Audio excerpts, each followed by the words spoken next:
Hi guys! So, yan, papunta na po ako. Yan ang short vacation ko. Mag-check-in na po si Susan.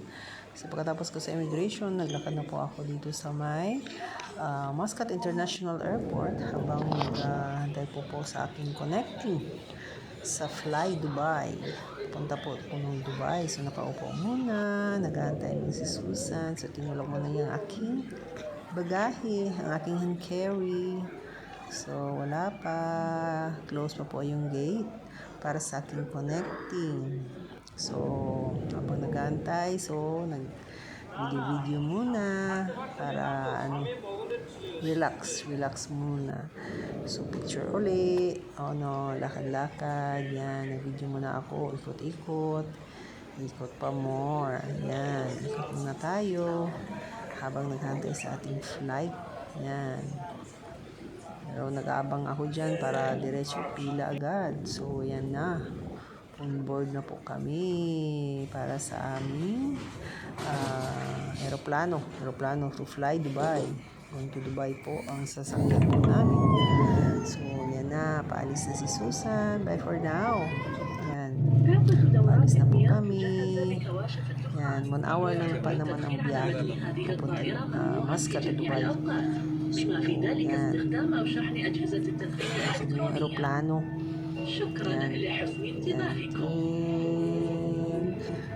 Ting daw. So, dito na kami sa Dubai.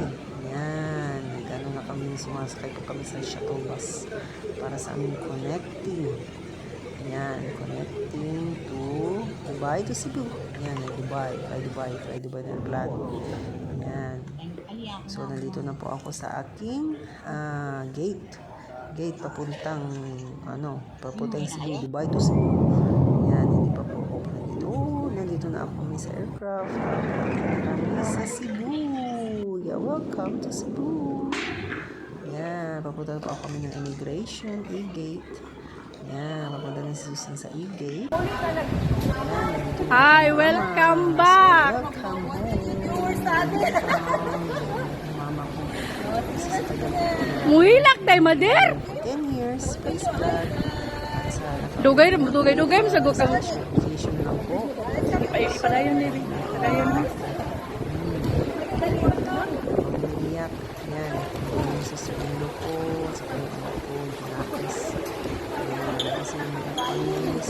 Hi guys! Umuulan yung pagdating ko sa blessing. Tara dito ay.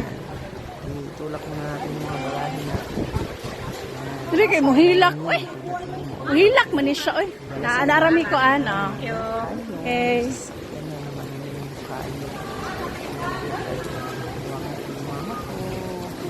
Mama ko po, matanda na po.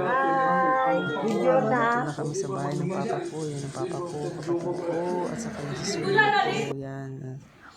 Yan, nakaupo kami, nagchika muna.